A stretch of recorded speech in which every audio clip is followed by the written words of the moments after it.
Really?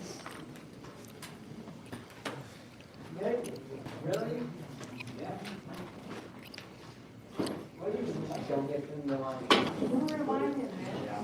It is a lot. They were like all the way around.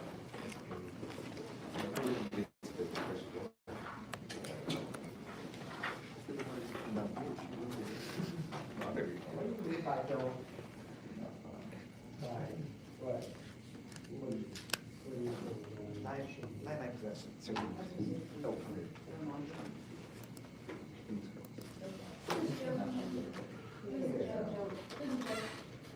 I don't know, but it's not, that movie's on the not too good. Don't worry about it. I have to do it. It's like the last one. It's like this one. Yeah, it's okay. Yeah, it's like a few weeks later, that one, which is a one place.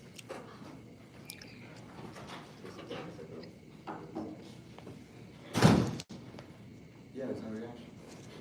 No, there is a reaction. Or just, but then leave and come back. I mean, I just here since the morning, so I don't really have an excuse. I'm already here. It's a strong, But I it's a strong base, yeah. So this acts as a base net. And it's how it's moved.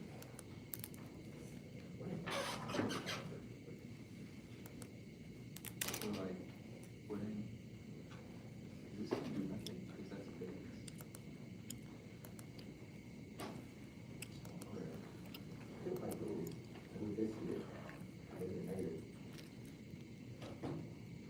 Yeah, that's what I was thinking, but it can't happen because it's no, it won't be stable.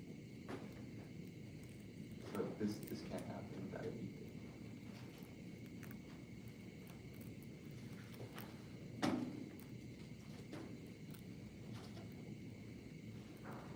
Because with the ether, yeah, this would go over here, I don't get a partial positive, and then you just get it back, and attached to it. That's how it happened. I was about to do that, but then I saw that there's no ether, so it didn't happen. There's no solid. So then I guess this is a strong base. This is the acid, so the acid would attack the base. And just put a hydrogen in that part. This one. And this one, yeah, this one. Because this would leave, right? And this would become negative. Yeah. So then it would take the hydrogen. Yeah, so the reduce get that. So this can't be done. So there has to be.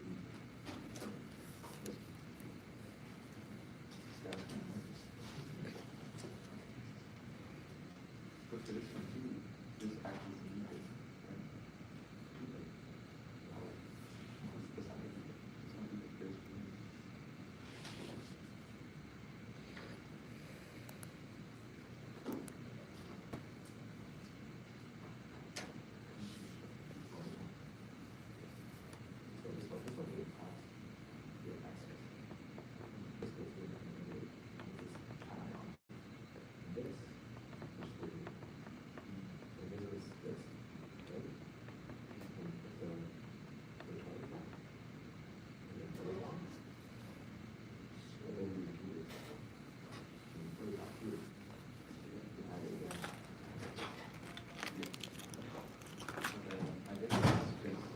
There's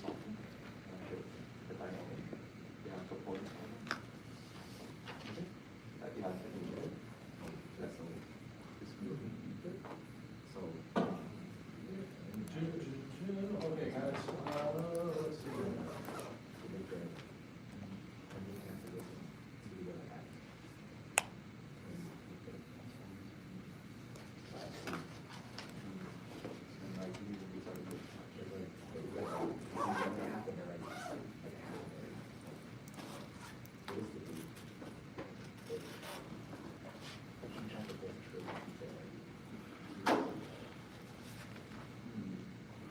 All right, Lazar's here, Angel's here, Collins.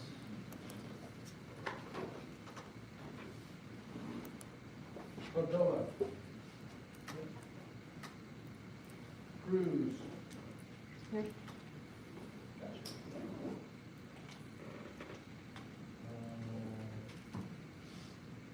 Delgado, Sophia.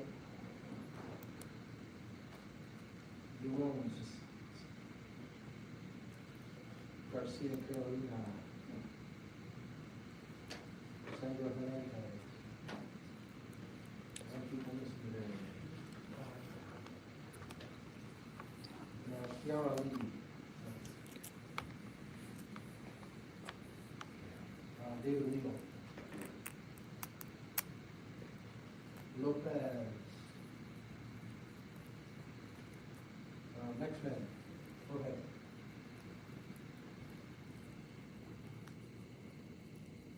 Tracy Wynn. Spandola.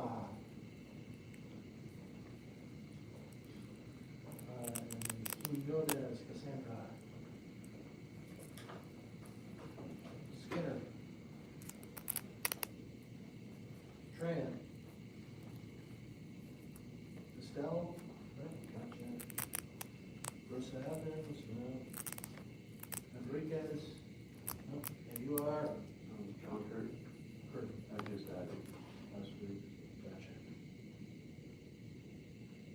Okay, guys, we're getting close to when I stop taking them. You didn't ask, I wasn't on the review. And you are?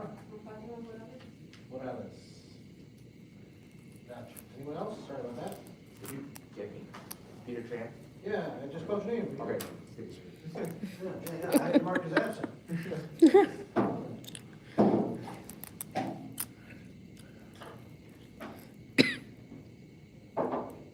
All right, guys, with the report that I'm getting from the weatherman is that this should be clearing out around 4. Looking at the weather map, let's see here. So half class is missing. Apparently, there's lots of flooding in the area. I don't know what that means. No flash flood warnings, but it's local, so you don't know.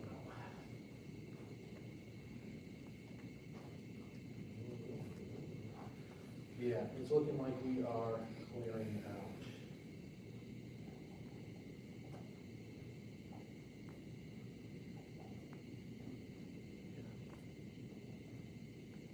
Yep, looks like we are clearing out, so looks like the weatherman actually knows what he's talking about.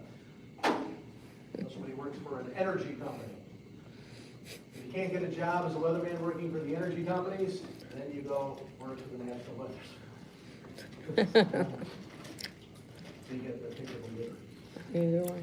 Because when you got rigs offshore, it's really important to know when you need to shut in and when you can avoid shutting in. At the very least, you shut in, at the very least, Ms. Angel, that's called deferred revenue. But if I shut in and my competitor, who's also pulling off the same pool, continues to pump, that's called lost revenue. And that would be bad. That's oil I can't get my hands on. Always playing chicken.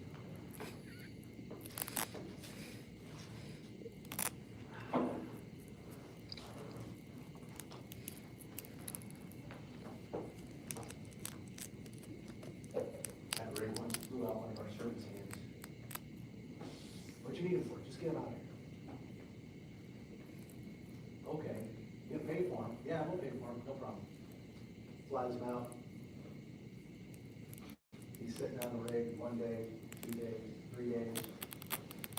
Finally goes to the boss. Look, you know, it's all well and good, things are all right here, but why do you got me sitting out here on the rig when you got nothing for me to do? He just smiles and goes, because the storm's coming in, Cameron. When that storm rolls over us, I'm gonna want you to be here. He's like, thanks. You're gonna make me weather a hurricane on a rig, because you know you can't get me out fast enough afterwards, because he didn't want to defer or lose revenue. No.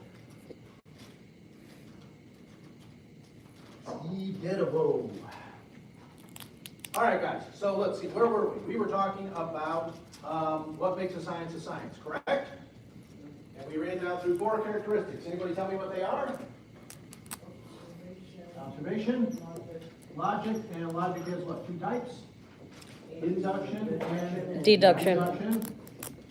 Necessary conclusions And proper object. and proper object. Oh, yeah. Did we talk about proper object? Yes, a little bit into beings. A little bit, what? We started talking about beings and motion and life and emotions and physical and metaphysics. Oh, yeah. Motion, yeah, okay. Yeah. Ens, qua. Yeah. Right, gotcha, okay. Ens, qua, and then you fill in the blank, right? Okay, so the idea behind this proper object idea is that every single science that's a true science has to have its own proper object. Okay, it has to have that unique aspect of reality that it and it alone is going to study. Okay? If it turns out that 2 sciences actually have the same proper object, then we say that the one science is reduced to the other. Talk about that, Mrs. Feldman? Reduce, no, we didn't talk about, no. Okay, that's making, all right. So, for example, there used to be this science called alchemy. Remember Nicholas Flamel and the Sorcerer's Stone, right, from the Harry Potter books? There really was a guy named Nicholas Flamel. He really was an alchemist, and he really was alleged to have discovered the elixir of life. And he really did disappear. But the more likely explanation is that he was eating up all of the King of Hungary's money, and the King of Hungary took exception to all of this and then drowned him in the river that ran through his laboratory in Castle. That's the more likely story. That's why his body was never found. It floated down the river, right? Okay. All right. So we reduce alchemy to chemistry. Right? By which we mean what? What are we doing here? We say that everything that was true in alchemy is explained better and more completely in chemistry. Everything that alchemy demonstrated, everything that alchemy explained, we're explaining better and more completely in chemistry. So we reduce alchemy to chemistry. All right. This is what's required for a reduction. Everything in the one science has to be explained better and more completely in the other science. You have to suck it all in. Okay? There used to be a science called electricity, the science of electricity, and then there was a science of magnetism. 2 separate sciences. When electricity was first discovered and magnetism was beginning to get investigated scientifically, they thought they had a science of magnetism and a science of electricity. Turned out that magnetism and electrical properties were both what? Properties of the same thing, an electron, right? It's just an electron just behaving differently, right? Depending on what you're doing, right? So now we have a science of electromagnetism. We reduced the other sciences to the 3rd science called the science of electromagnetism, where we explain everything the other sciences explain, but we explain more completely, more fully, in terms of the behavior of an electron. Okay. So we reduce those 2 sciences to another. Okay. So then the big question becomes, well, maybe ethics, what Dr. Koenig calls ethics, is reducible to some other science. Okay? For that to work, you have to take everything I'm doing in ethics and you have to explain it better and more completely in one of those other sciences. Okay? We'll talk more about that in a little bit later on in this lecture. That's the reason why I bring this whole idea up. Okay? The fact that 2 sciences are related to each other does not mean they reduce one to the other. Okay? Does your chemistry affect your mood? Sure, that's why Dr. Feelgood gives you a whole handful of pills. Does that mean that you can reduce psychology to chemistry? No. No, because what doesn't chemistry take into account? The feeling you have, right? Your physiological state has an impact on your psychological state. That's true. Guys, when my back hurts, I'm grumpy. You'll know. Trust me. Mm-hmm. I feel like shit, but I have undergraduates, I can take it out. Yeah. It's like God invented the undergrad. Yeah. They're like humans. Almost. Broken humans. Okay? Yeah.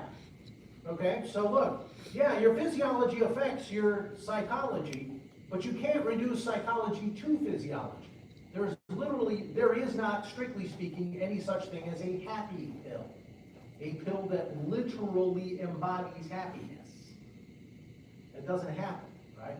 I can take a pill that alters your chemistry that might result in euphoria. We call that oxy, right? Actually, I don't think oxy really works that way. Oxy just makes, opioids just make me feel normal. I mean, that's the problem. You have an ache and a pain. That's really, I think, why they're so addictive. I think they just make you feel normal. You start popping oxy or hydrocodone or something like that for back problems or things like that. You just feel normal. And then you stop taking them and you start to hurt again. You're like, golly, I wish this back would stop hurting. Yeah, it's not the back, it's called withdrawal. And that's why you get addicted. Because you just want to feel normal. Anyway, they knock my wife out.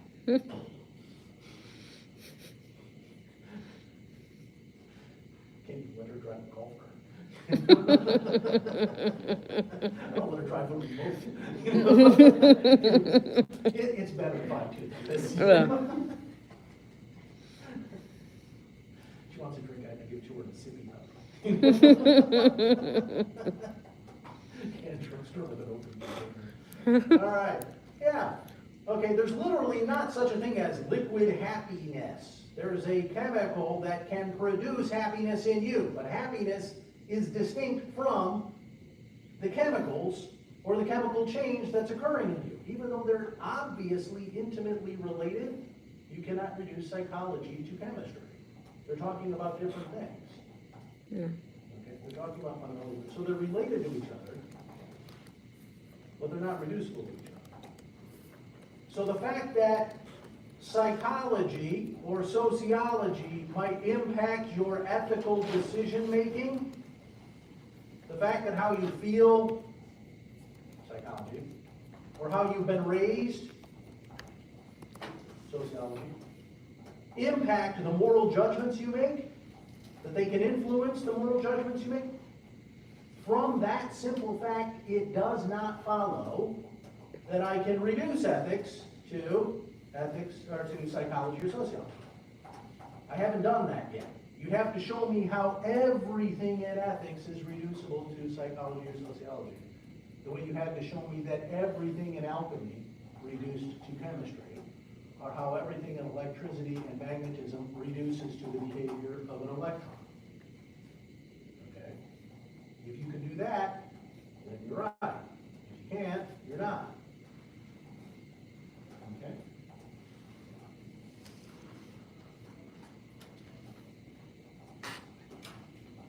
Oh, last thing, I'll tell you this, and I forgot to tell the other class, so you'll be ahead of time in this regard. You'll know something they don't know, so feel superior. Did he tell you this one yet? Did he do the Kate Winslet thing with you guys yet? No. Suckers. Okay. Last thing about this, and then we'll move on. For two sciences to be really distinct from each other means their proper objects are distinct. But it's possible that one physical object has multiple proper objects contained within it. So for two sciences to be really distinct, the proper objects have to be distinct. But you don't have to be physically distinct. So suppose this happens, right? Suppose that one of you just decides that you've had enough of all these lectures. bloviating. And so you climb onto the top of the Lloyd Hall, you stand on the corner, right? And you're getting ready to do the best Kate Winslet off the edge of the building. Titanic, Kate Winslet. And who should rush out as you're standing up there contemplating suicide, but Dr. Poldy from the nursing school, Dr. Claridge, the physicist, right? Dr. Joe Marty from psychology, and the dean, Dr. Hahn. And they're all standing out there and they're all looking at you. Each one of these scientists can study you from their science. So Dr. Claridge, the physicist, is looking at you and going, yeah, look at that, he weighs probably about a buck and a quarter, probably about 30 feet down, 16 feet per second squared, terminal velocity, yeah, he's toast, right? That's gonna be a whole lot of F when he hits the ground, right? That's how the physicist works. All right? Dr. Poldy from the nursing school is looking at you and going like, okay, that person's, what's happening right now, what's their heart rate, what's going on with their physiology, when they hit, what kind of trauma are we going to be dealing with, right? What sorts of things are we going to need to treat trauma for the person? What's the likelihood they will keep on breathing, right? So that's studying you from the aspect of medicine, right? So you're the proper object of physics. You, the single person up there, can be a proper object, contains a proper object of physics. You're also a proper object for nursing, right? Dr. Marquis is standing there looking at you, Dr. Joe looking, and goes like, oh God, it's another one of convict students, isn't it? Right? You're gonna have to talk to him. Every semester it's the same. Okay? So she's thinking about your emotional and cognitive states, what's going on in your head, this and that and the other. Okay? So she's studying you from the aspect of psychology. You are a psychological object in addition to a physical and medical object, right? Dr. George, Dr. Harn is looking at you asking, gosh, I wonder if they paid.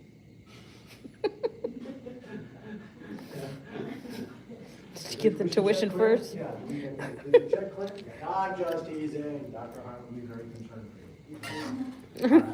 Okay, but one physical object can contain multiple proper objects, okay? But those proper objects have to be really distinct from one another. It can't just be two different ways of talking about the same thing. They have to be two really distinct aspects. Your physical nature is different from your physiological nature, which is different from your, vital nature, which is different from your economic nature. Okay? No harm back in the place. All right? One physical object, multiple proper objects. Okay? So yeah, when I'm looking at the human person trying to make moral decisions, all right, and right, it's quite possible that in that same well, it's not possible. It is the fact that that individual person making a moral decision also has a whole bunch of other psychological, physiological things going on inside of him, right, that have to be understood, okay, that can be understood, okay. Knowing why you did something wrong doesn't mean that you didn't do something wrong, but it adds something to the mix, right? Kill your brother because he was abusive, right, is still a murderer, but I understand the motivation for doing it. So on and so forth. And these different proper objects, right, can influence one another. Your psychological state affects your physiological state, which affects your moral judgments. Those things can all mix together all in one, right? This is why, generally speaking, we give people who commit suicide the benefit of the doubt, right? We used to not do it, right? We being the church, right? Catholic Church used to decide, sorry, you committed murder. You can't be buried in hallowed ground. Now we give you the benefit of the doubt. We don't really, there's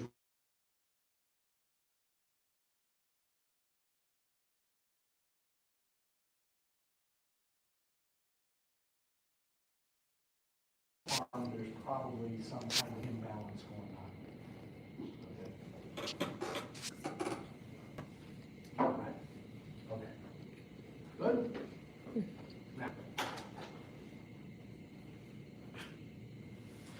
people who want to say ethics is not a science.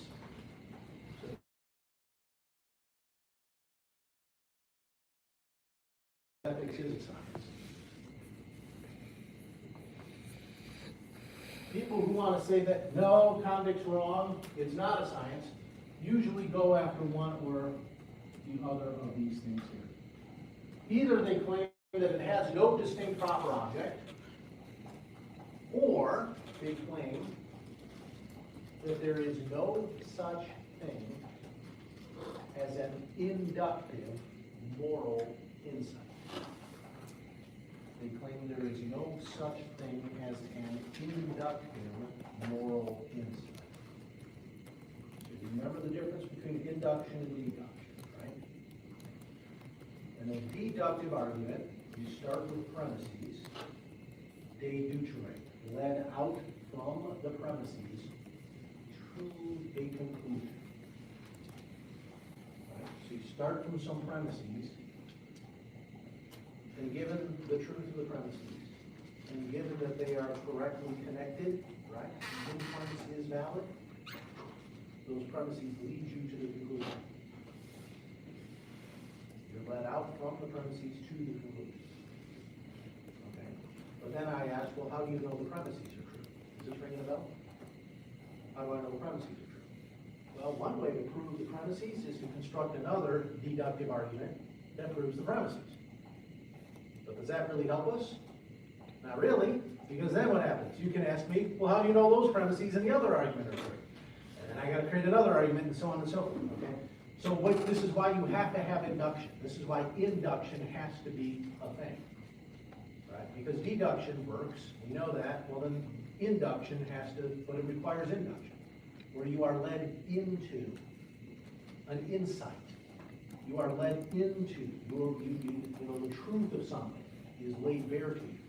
And we use various techniques for that, right? We use dialectic, we use reductio ad absurdum kinds of arguments, right? I give you examples, then we look at counterexamples, right? Remember when I was trying to prove to you that all men are mortal, right? We just did what? We actually looked at the situation, right? Human beings are made up of parts. Look, we are. Just look. Is there any human being that's not made up of parts? Well, no. If you came across a being that had no parts, we wouldn't say it's human. We'd say it's something else. Okay? All right. And then we talked about what that meant. Well, if you have parts, you can come apart. Well, yeah, that's true. Anything that can be put together can, with enough force, be taken apart. Okay? That's just how that works. Okay? Well, if you can take a human being apart in a certain sort of way, we call that being dead. Does anybody doubt that human beings can become dead? No. Well, okay, so then, if all human beings are made up of parts, and everything that's made up of a part can come apart, and if I take a human being apart, he dies, well, then that means every human being is mortal. Oh, okay. That's not a strict demonstration, guys. That's dialectic. That's reductio. That's bringing up counterexamples. That's bringing information and data to your attention that you then what? Have what I'm calling here an inductive insight. You see the truth of it. Okay? My opponent will say there is no such thing as an inductive moral insight. He will say that every time you think you're having a moral insight, when you're saying that something is definitely right or something is definitely wrong, what you're really doing is having an insight into some other science. You think you're doing morals, but you're not doing morals, you're doing something else. You're with me, you following me? Okay, so raise your hand if you've heard of Jeffrey Dahmer. Jeffrey Dahmer. For those of you who have not heard of Jeffrey Dahmer, right? There was this guy living in Wisconsin back in the 80s, I think. 80s, 90s. Probably a Packers fan, just saying. I mean, it fits. Jeffrey Dahmer was a serial killer with a twist. He was very fond of adolescent boys, 13, 14-year-old boys, and he would kill them. He would, kidnap them. He would kill them, and then he would have sex with the corpse, and then he would eat them. And when he ran out of food in his freezer, he went back out and he got another one. Buried the bones underneath his porch. His house. Right? Okay? Killing, screwing, and eating 14-year-old boys, 13-year-old boys. Okay? Now, I can tell by the looks of your face. When I tell you this fact, you have a strong negative reaction, Here we go. which I can't tell you how relieved I am. That you are still, that my students still have a strong negative reaction to Jeffrey Dahmer's work. You're not just going, maybe he was just a minor attracted necrophiliac. Okay? Couple of those here in Houston. Yeah. Eaters, cannibalism, yeah. One in Washington. It's not good, yeah, you wonder, yeah. It's an interesting psychological question, is how do you get yourself so wrapped around the spindle that that looks like a good thing to do? That it becomes attractive or appealing to you, but you can make anything attractive or appealing to yourself. This is the sad truth, anything. Literally anything can become an object of obstacle. That's just a fact. That's simply a fact, which is why self-discipline is required. But y'all had a strong negative reaction to it, okay? You might want to say something like this. Say, look, I'm not sure about a lot of stuff, but I'm absolutely sure that what Jeffrey Dahmer was doing was just wrong. For whatever reason he was doing it, I don't care, mentally ill, sick, bad childhood, the Don Majkowski Packer years, I don't care, whatever it was, that was just wrong to do. It's just sick and it's just wrong. You can't do that, right? We might be tempted to make that claim that it's just wrong, morally wrong to do what he's doing, what he did. Okay? My opponent, on the other hand, is going to come back the other way, though, and he's going to say, no, you're being too quick here. He's going to say, sure, I understand you guys had a powerful negative reaction to Jeffrey Dahmer, but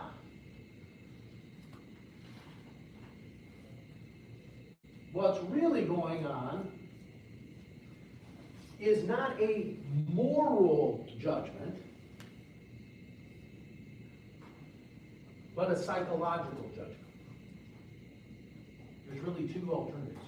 If you want to say ethics is not a science, there's really only two fertile options for you. Right? If you want to say ethics is not a science, then what is it? There's really only two fertile alternatives. One is to say that what you call an inductive moral insight, what Jeffrey Dahmer did was wrong. What that really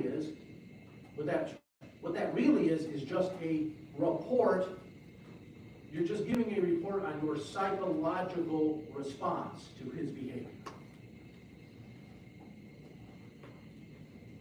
That's it. I tell you a story about Jeffrey Dahmer, you hear the story about Jeffrey Dahmer, and you just go, ugh. Okay? You immediately jump to the conclusion that it's morally wrong to kill, screw, and eat a 13-year-old boy, but the psychologist just says, well, no, all that's really going on here is you're having a negative psychological reaction. That's it. Some people don't like spiders, right? Anybody scared of spiders? You don't like spiders? You see a spider, you go, ugh! Right? Okay. The opponent of my view says, that's all that's happening with Jeffrey Dahmer. I tell you a story about Jeffrey Dahmer, and you go, ugh! That's just wrong. That's just sick. You shouldn't do that. Why would you keep a spider as a pet? That's just gross. You see? They're saying it's just the same thing, maybe more intense, maybe with broader ramifications, but it's just basically all you are doing is giving us a psychological account of how you have responded to Jeffrey Dahmer. And what if you said, well, come on, guy, everybody has the same reaction to Jeffrey. Everybody thinks it's sick. Have we won? Did we point that out? That pretty much everybody has the same reaction to Jeffrey Dahmer? Have we won? That ethics is a science? No, because he just comes back and says, well, human physiology and human psyches are very similar. We're all basically wired the same. Evolution has produced us all, and so we have the same basic psychological wiring. So it's not surprising that everybody has the same negative reaction. It's not surprising at all. There's probably some evolutionary reason why we don't eat people, why we don't have sex with corpses, right? And that's just been what? That's just been reinforced over the millions of years that human beings have been on Earth, right? Evolution has just programmed us to behave that way. Okay? So yeah, of course. But everybody thinks he's sick. We just took a poll. We did an internet poll, and all 8 billion people on Earth said, yeah. He would still just say, yeah, of course, because all 8 billion people have been formed by evolution, and evolution has just wired us all the same way. That's it. That's all, right? The same way, like, we're all, repulsed by our own feces. Why? Well, because, you can't live if you live in your own feces, you don't live very long, right? So there you go. There's some psychological, so you have a psychological revulsion. Well, that's just evolution at work. But it's not immoral. It's just not psychologically rewarding. Okay? So that would be the first one. Ethics is not a science because there is no such thing as an inductive moral insight. What you think is an inductive moral insight is actually an inductive psychological insight. That's one possibility. The second possibility is this. There are no such things as an inductive moral insight because what you call an inductive moral insight is really a cultural insight. A culturally conditioned insight. Why are you repulsed by Jeffrey Dahmer? Well, that's because you've grown up in a Judeo-Christian culture that places a high value on human life.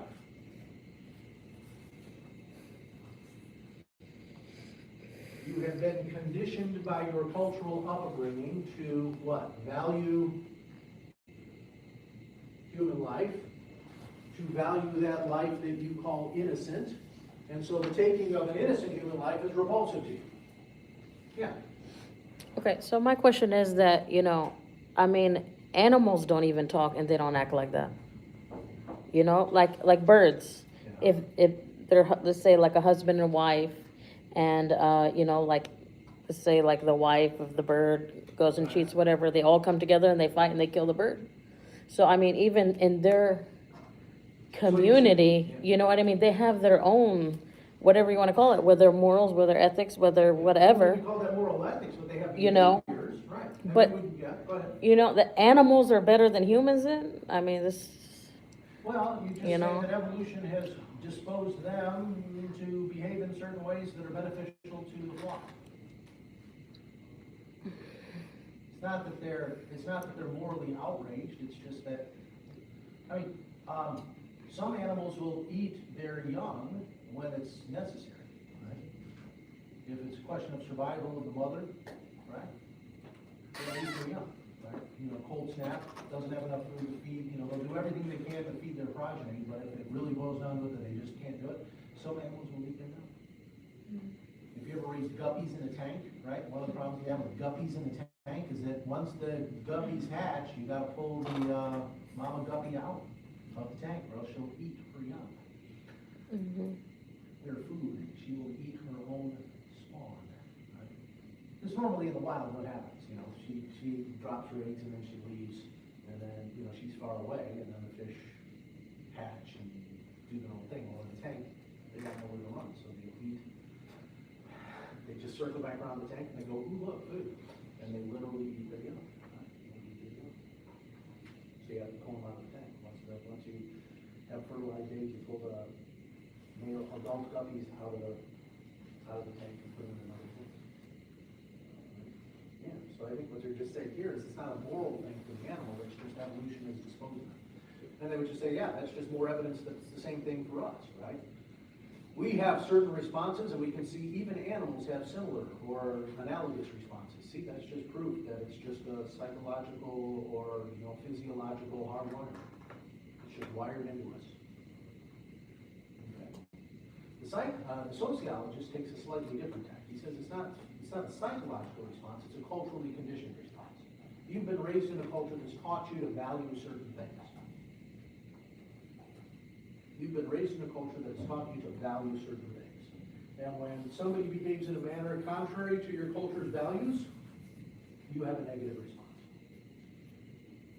But notice, if I changed your culture, your response might be entirely different. You ever wonder why we call them the Caribbean Islands? The Caribbean Sea and the Caribbean Islands? They were inhabited by a group of Indians known as the Caribs. And the Caribs originally were not the natives in those islands. They came from South America, from the northern shores of South America. I don't remember which country it is right now, but one of the ones that borders on the northern end of South America. They sailed all the way up to the Caribbean Islands. They found the natives there. They conquered them, enslaved them, and ate them. The Caribs were cannibals. There's also a cannibalistic tribe right here in Texas as well. What? I can't remember the names. Anybody remember the name of the Texas cannibals? I can't remember that.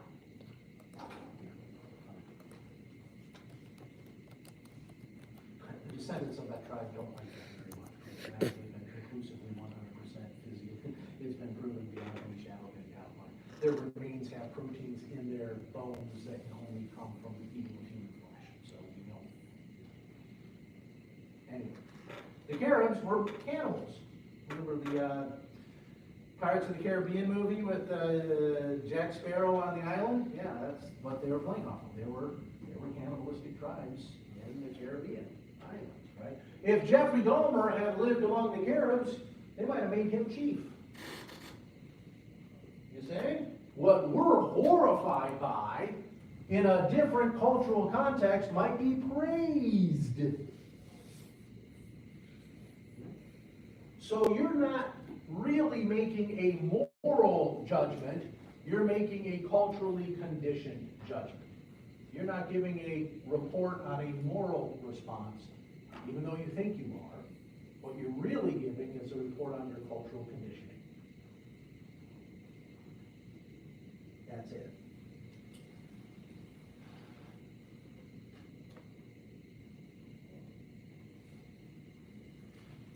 So what would be a moral response then? Well, if I'm taking this route, I'm claiming there is no such thing as a moral response to anything. Right? Yeah, there's no such thing as a moral response to everything. You keep thinking there's a moral response, but you're just confused, right? Ethics is not a science because there is no proper object for ethics to study. You see how this is all connected? I can start off by saying ethics doesn't have a proper object, but then I'd say, well, okay, make your argument. You claim it doesn't have a proper object, make your argument. In which case you would say, well, it's because there's no such thing as a inductive moral insight, right? Everything you claim as an inductive moral insight is really reducible to an insight in some other science. It's really a psychological account or it's a cultural account.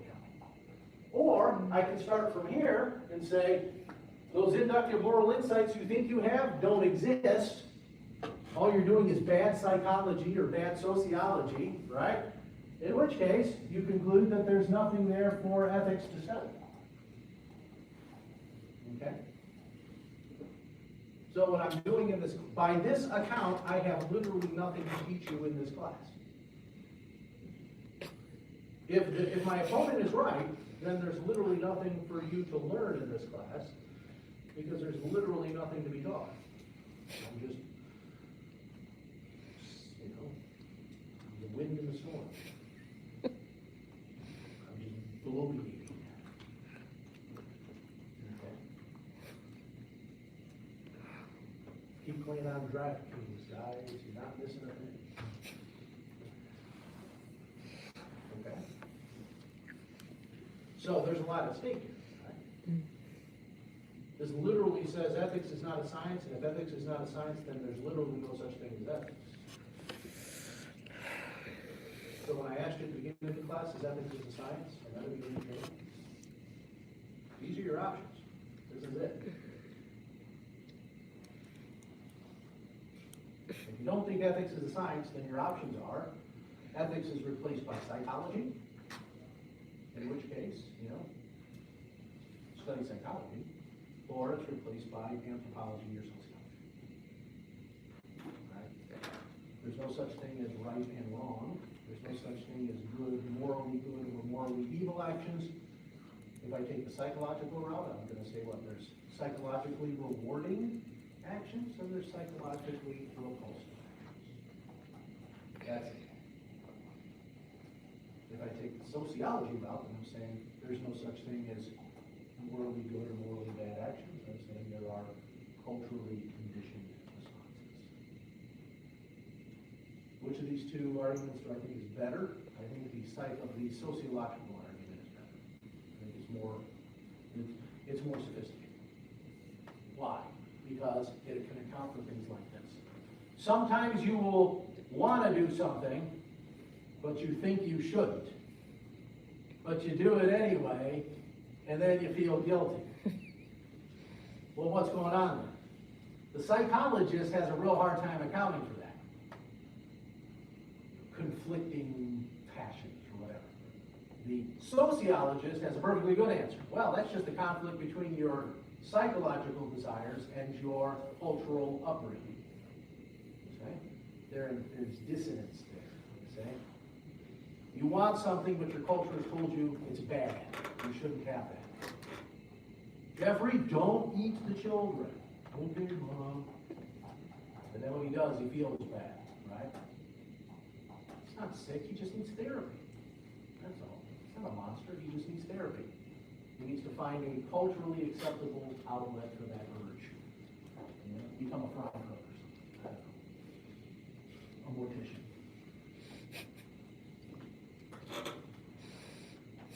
Go work in a meat packing. I don't know, something, right? Just find a socially acceptable outlet for your urge. And that's what Freud says surgeons are. They're just, you know, serial killers that have found a socially accepted outlet for their urge. Yeah, I should, true for my urologist as well, right? Okay. All right. Those are your options. If ethics isn't a science, if you don't think ethics is a science, well then those are your options, guys. That's pretty much it. That's pretty much it. One way or the other. Okay.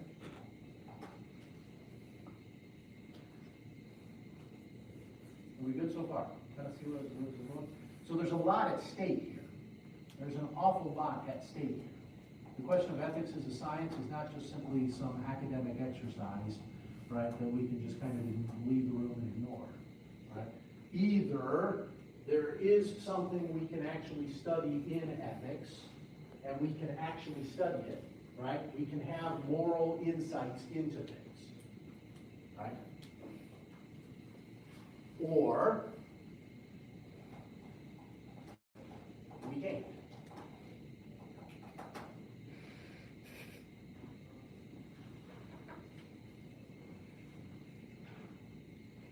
In which case you need to stop saying things like, that's just wrong. Or you shouldn't treat me like that. Or that's not fair. strike those terms from your vocabulary, guys. If ethics isn't a science, all that goes out the window. It's not fair. What's this fair thing you're talking about? Like there's a way I'm supposed to treat you? There's a psychologically rewarding way to treat you, and there's the psychologically not rewarding way to treat you. I treat you the psychologically rewarding way. Rewarding to me. That's not right. Again, what's this right stuff you're talking about? You say, right? That's just, I don't care, that's just wrong. You shouldn't treat people that way. There you go again, trying to impose upon me your cultural upbringing. There you go, saying I shouldn't just flunk you all because it makes me so happy to see the look on your face, right? You know, just flunk you all because what the hell? Exercise my power over you, right? Gives me a jolt. Go ahead, fight it. It just makes it more delicious because I know it's me. That's not fair. And there you go again. What's this fair shit you keep talking about? There it is. Okay? All right. Now, important point of clarification, guys. When I told you the Jeffrey Dahmer story, did you have a psychological reaction? Did you have this feeling, you know, kind of a negative feeling about it? Yeah. Of course you did, because you're not psychos. So are psychological responses to things real? Yes. Yes. Of course they are. You have them all the time. Okay? Is it true that your culture affects your judgment? Yes. That how you are raised impacts how you see things? Yes. Of course, yeah. It's very, very, very important that you see I am not denying the existence of these two responses. Of course they exist. As a matter of fact, we're going to read a passage from Aquinas where he's going to argue that your psychological or your emotional response, right, should align, right? He goes to length in discussing the value of your psychological response and the role it plays in ethics, okay? The idea that your cultural upbringing, or how, we used to call this just how you were raised. We used to call it just how you were raised, right? I think I can still tell the story, right? I think I can still tell it, right? Where I grew up, there were a whole bunch of Kentucky hillbillies in my town. In my hometown, there were a whole bunch of Kentucky hillbillies. They made their way north during the turn of the last century to go work in the munitions plants and the auto plants during the war plants during the First World War, not Second, the First World War. There was a wave of immigration north out of the South and also the Deep South. Okay. Yeah. So a lot of Kentucky hillbillies in my town. We had another name for them. We called them white trash. You know why? They were trashy. They just were. You know, they had very little impulse control, right? They'd get a job, and the minute they'd get a job, they'd run out and buy some monster pickup truck. You know, making $30,000. They put it in today's dollars, making $30,000 a year, and they go out and buy a $75,000 monster truck, which there was absolutely no way they were ever going to pay it off. It was going to get repossessed, right? You would have my truck. You know, if you kept the money and kind of saved up, you could move out of the trailer park, or maybe you could like fix the leaky roof in your trailer, you know, or maybe fix the heater in your trailer so the pipes don't freeze in the wintertime. Gotta have a truck. And when the bank repossessed it inevitably, they would rail and rage at the injustice of it all. That son of a bitch come took my truck. How am I supposed to get to the Starbucks and work? First of all, I don't believe you work at Starbucks, but second of all, you know, or if you do, please tell me so I can avoid it as much as possible. Right? Peeing in my coffee, right? And second of all, what the hell did you think was going to happen? no ability to make those kinds of connections. So here's your options, guys. Either, how do I explain, this is a behavior you could witness over and over and over again, and it was tied directly to an identifiable group of people. If you were from Kentucky, you did this kind of stuff. If you weren't, you didn't. It was very clear, even growing up. So, how do you explain that? Well, one option is that you could say that Kentucky hillbillies were just subhuman animals. That they looked like people, but they really weren't. That's called racism. Which is not true. That's just false, right? That's just false. Okay? Empirically unsustainable hypothesis. Or, it's culture. They were just raised in a world where the kinds of things that everyone else was raised to see and understand, right? The idea that you have to plan for the future. That if you're making $30,000 a year, it's really stupid to buy a $75,000 monster truck that you literally cannot make the payments. That your outflows exceed your inflows by a wide margin. Right? You and I get this, that just didn't register. That just didn't register. Okay? So you can either be a racist and say, well, they're just subhuman, and that's why I reject that. Racism is false. Or you can say it was just culture, it was how they were raised. So yeah, your psychological responses and your cultural responses are real, and they influence your behaviors. They influence your behaviors. If you don't like spiders, you're really probably not going to go into what's the study of insects. Right?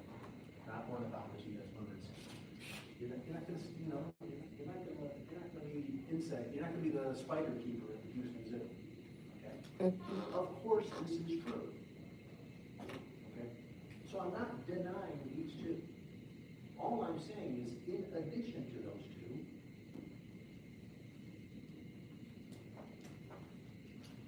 there's this thing called an ethical response. That apart from your psychological response, which is real and is there, apart from your cultural upbringing,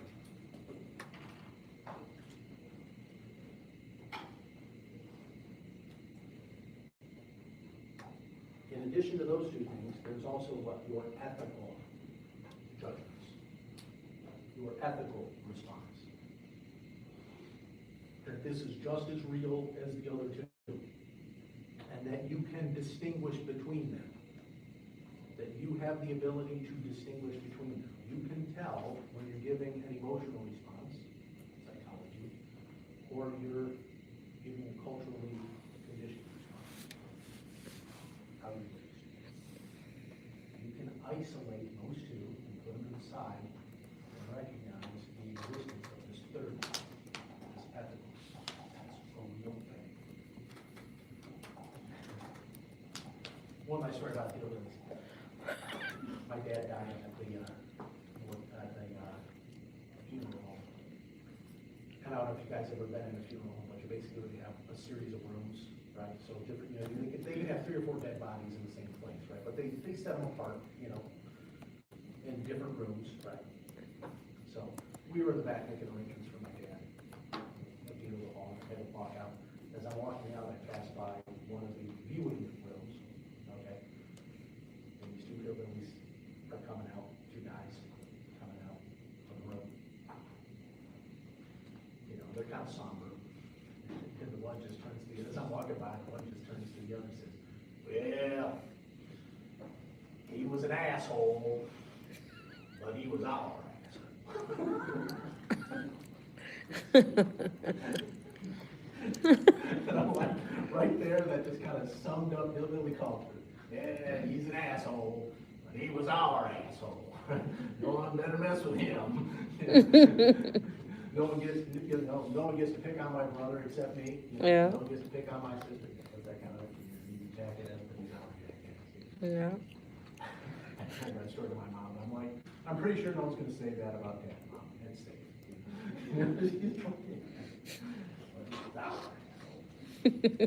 All right. I'm claiming that this is just as real as the other two. I am not denying the existence of this. You are not defeating my position if you point out that how you're raised influences the moral judgments. You are not defeating my position to tell me that emotions play a role in your decision-making process. I am not denying the existence of either of those. I'm saying in addition to those kinds of responses to the world, there is this third response. And that this one is distinct and should take precedence. You can teach cannibals, you can in fact teach cannibals and hillbillies that eating human flesh is a bad thing. That's possible. Right? You can lead them to that insight. It might be hard, and maybe for some they'll never see it, but that doesn't mean that it cannot be seen. Okay, but I've got to argue for my position. I got to argue for my position. I got to argue that this is a real thing. Okay? I got to make an argument. To do that, let's spend a little time talking about subjective versus objective judgments. Okay?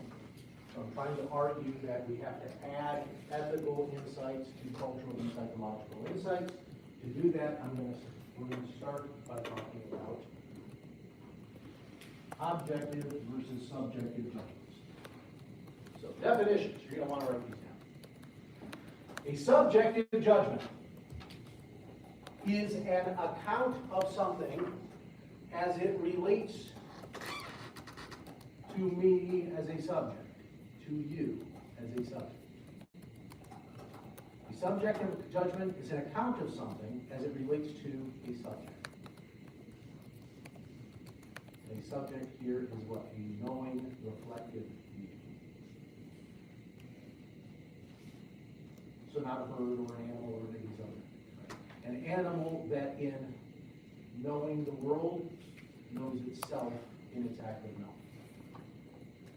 Subjective judgment is an account of something as it relates to a subject. Or relates to me as a subject. You want to make it personal.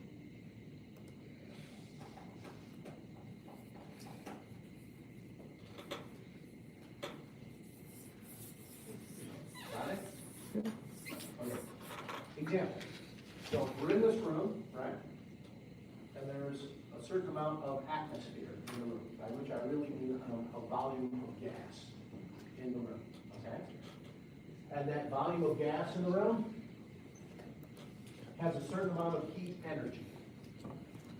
There's a certain amount of heat energy in the gas in this room. We can measure it in newtons. You can see how many newtons of energy. Okay? And then there's me. All right? The atmosphere in this room makes an impact on me as a subject. Okay? I am aware of the heat energy in the room. Okay? And I can describe to you that relationship. I would do so by using some variation on these phrases. I would say something like, it's hot in here, or it's hot, or gosh, I'm hot. Okay? These are subjective accounts of the heat energy in the room. I'm giving you a report on how I am responding, how I am affected by the heat energy that's in the room. Okay? Now, is there anyone in the room who is cold? Yeah, there's always at least one. Always at least one. Mrs. Sal is cold. Okay? So, we can add her to our diagram here, right? So we'll come over here.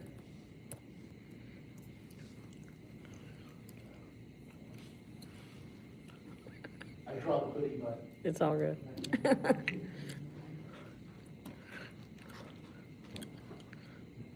of a hoodie. It's good.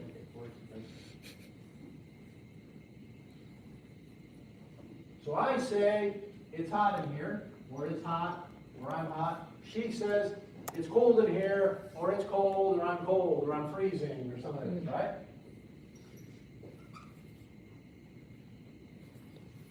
Which one of us is right? Both are right. How can that possibly be? We're Because, saying completely opposite things. How can the room be both hot and cold at the same time? because millions of reasons.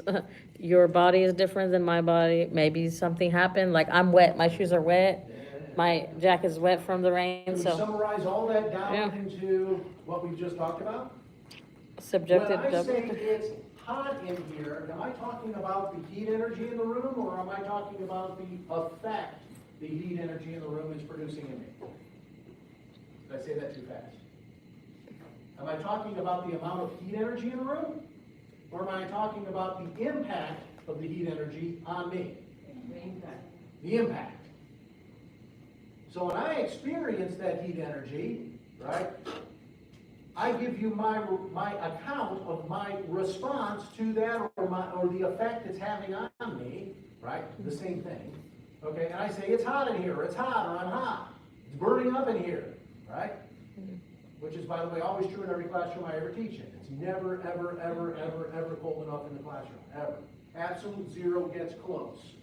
Anything short of that is unacceptable. I want to be able to hang meat in my classroom. I want to be able to cure a side of beef in the room. I want penguins leaving to get blankets. Okay? That's what I want. You are giving a response, your response, okay? So this is really quite simple and straightforward, guys, because we're giving two different accounts, two different reports. Right? Because we've changed one of the terms in the relationship. Heat energy to you versus heat energy to me. The heat energy has stayed the same, but we've switched out the second term in the relation. Again, a subjective judgment is a what? Description of a relationship between a subject and an object. If I change the subject involved, the relationship changes. Which is why we can both be right. Okay? When you say it's cold in the room, that's true. When I say it's hot in the room, that's also true. Because we're talking about our subjective relationship to the heat energy. Okay? That's a subjective judgment. So how many subjective judgments could we have in the room? Everybody. Everybody theoretically could have a different judgment. Okay? Some might say it's pleasant. Some might say it's cool. Some might say it's freezing. Okay? Some sissies might say it's cold. She's like, yes. You noticed. Very good. Yeah, thank you. Good judgment, right? Okay, here we go. Objective judgments. An objective judgment is an account of something not as it relates to me as a subject. So it's the exact same as subjective, just add the word not. An objective judgment is an account of something not as it relates to me as a subject. Okay?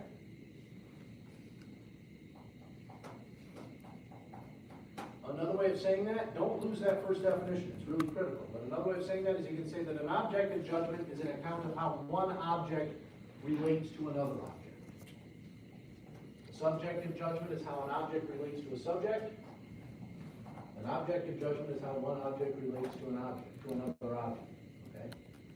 So if that helps clarify, make it clear in your head, that's good. But don't lose track of that first definition I gave you. Why? Because the way I've constructed it, I'm making it very clear that there's only two types of judgments you can make, subjective and objective. That's it. There's no third possibility. There's no quasi sort of objective, but maybe more subjective, I guess. And if it's true for you, I guess it's okay. No, it's either an account of how you're responding to the situation, or it's an account of what the situation is between one thing and another thing. That's it. Those are your options. Every judgment you make boils down to one of those two. There is no logical third option. There is no tertium quid, as they say, a third which. Okay? Object to subject, object to another object. Here's an objective judgment. It's 72 degrees in this room. Remember the old style thermostats, right? The little needle is pointing at 72. Everybody seen one of those little odd, the little dial style thermostats? It's right, there's one right there. Yeah, that's not the kind I'm talking about. You know the kind I'm talking about? I've seen those in one of the classrooms. That's not rhetorical, because sometimes people don't, Everybody, does anybody not know what a colander is? Calendar? Colander, C-O-L-A-N-D-E-R. Raise your hand if you don't know what that is. Yes, nobody knows what it is. Strainer, What? a strainer, you know what a strainer is? Colander's a lot like a strainer, except a little bit different, it's not a strainer or anything. If you grew up and your mom was cooking a lot of rice, you used a strainer. If she cooked pasta, you used a colander. You'd be surprised that it comes up in the movies. It comes up, Sally comes up about colanders. Little thermostats there, right? Okay? The heat energy in the room impacts the thermostat, which is also an object. So one object, the volume of air in this room, and the heat energy it contains, that's object one, impacts, influences, affects the thermostat, which is object two. And it causes the little dial, the little needle to move. Okay? An account of something not as it relates to a subject, but as it relates to a second object. All right, now, yeah. So the person cannot be an object? We can sometimes be an object, but to the extent that we're talking about my knowing, reflective reaction to something, then I am a subject. Okay? So all humans are, subjects. Can be subjects, right? Can I study you as an object? Yeah, I Yeah. can, that's possible. Right? That's why I wonder how you would differentiate that then, Well, then I'm just That's- treating you, I'm not interested in your psychological, or I'm not interested in your personal response, I'm just interested in you as what, an object of study. I'm Yeah. interested in your physiology, or, right, or something like that. Okay. Right? Or I'm interested in you as a statistical data, right? Yeah. 7 out of 10 people are cold in this room, right? I'm not really interested in your subjective account, I'm just interested in counting the, counting up how many there are and then analyzing it statistically. All right, good question, but, all right. If I say it's 72 degrees in the room and you say it's 65 degrees in the room, can we both be right? No. See that, right? When it comes to subjective judgment, contrary conclusions are possible. When you're talking about subjective judgments, contrary conclusions are entirely possible. It's hot to you, it's hot to me, it's cold to you. Because we're describing a relationship between an object and a subject. Okay?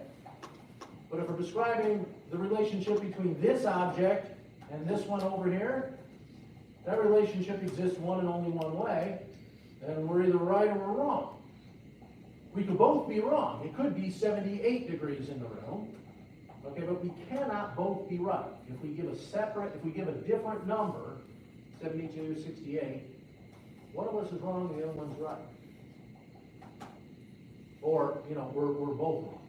But we cannot both be reporting on what's really there. One of us, one or possibly both of us are wrong. Okay.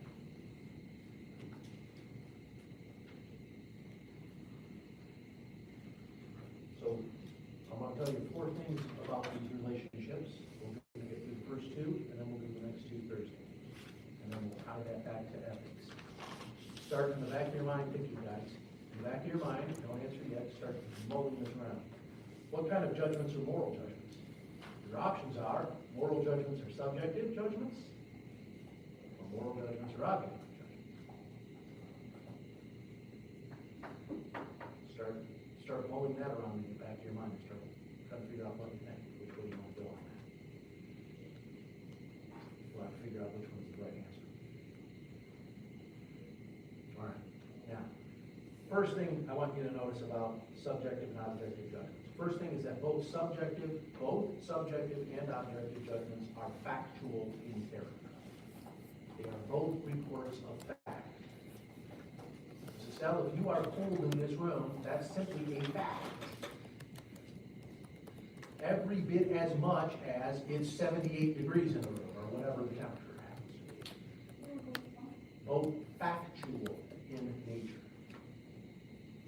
They are both reports on fact. One is not fact and the other one's opinion. We'll say more about opinion in a little bit. No. They're both an account, a report on fact, just a different type of fact. In the first case, I'm giving you the factual account of my response to the heat energy in the room. Telling you it's hot. I'm hot. It's hot in here. It's burning up. In the second, I'm giving you a factual account of how the thermostat has responded to the heat energy. It's 72 degrees. Okay?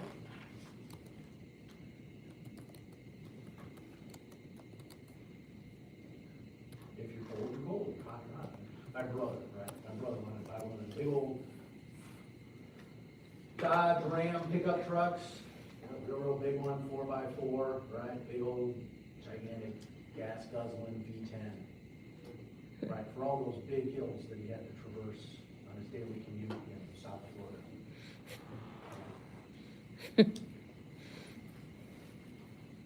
He's an engineer. He was an engineer, right?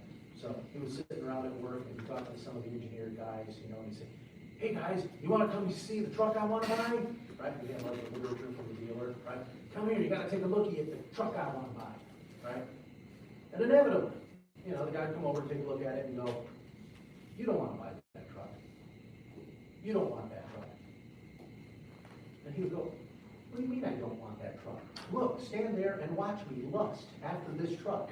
You know, I'll do it right in front of you. If you want to buy a truck, you want to buy a truck. You might be stupid, you might be an idiot, but there's no denying that that's what he wanted, right? That was his subjective response. It's a report of fact. Okay? This is important because every objective judgment rests on a subjective.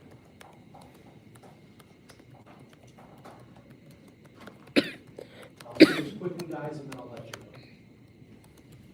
If I am going to tell you about this objective relationship, the relationship between the heat energy and the thermostat, if I'm going to tell you about that relationship, if I'm going to report to you about that relationship, what do I have to do? Prove it. Give an example. Yeah, if you ask me what's the temperature in the room, what do I have to do? Show it to you. I show it to you. Now Prove it. What do I got to do? Literally, physically, what do I have to do? If I want to know what the temperature in the room is, if I ask you guys, what's the temperature in the room? Go tell me what the temperature is in the room. What would you have to do? Look at the thermostat. Yeah, we'll make it Observe. hard. You'd have to lay an eyeball, as it were, on the thermostat. You'd have to look at the thermostat. In other words, you would have to enter into a relationship, if you will, with the thermostat. You'd have to put your eyes on what you see. Now, what kind of relationship is that? Subjective or objective? You're going to report back to me what you see. When you give the report back to me about what you see, Subjective. report on your subjective experience, or is that an objective? Subject. Very good. It's subjective. You see why it has to be subjective, because you're giving an account of how an object is related to a subject. You have to become aware of what you see. And then you have to make a judgment that you're seeing it correctly. I'm just seeing what's there. And what do I mean correctly? That you're just seeing what is there. That you're paying sufficient attention. You're watching it. You're standing right in front of it. You're not aware of any impediment, right? You're aware of yourself knowing other things. That's what it means to be a subject. You're aware of yourself when you're aware of the other. So you're aware of the fact that, no, I'm looking at it and I'm seeing it and it's right there. I see what's there. I'm not confused. I'm not mistaken. I'm not mixed up. This isn't one of those cases where, sometimes you read a misspelled word correctly, right? Well, because you're not really paying attention to it, right? But here, no, you're looking at it, okay? Every objective judgment, for me to tell you what this relationship is, I have to give you a report on this relationship. So every time you make an objective judgment, you're doing it through the subject. Now, there's two more things, but we're out. I think so. You know what this is? This is called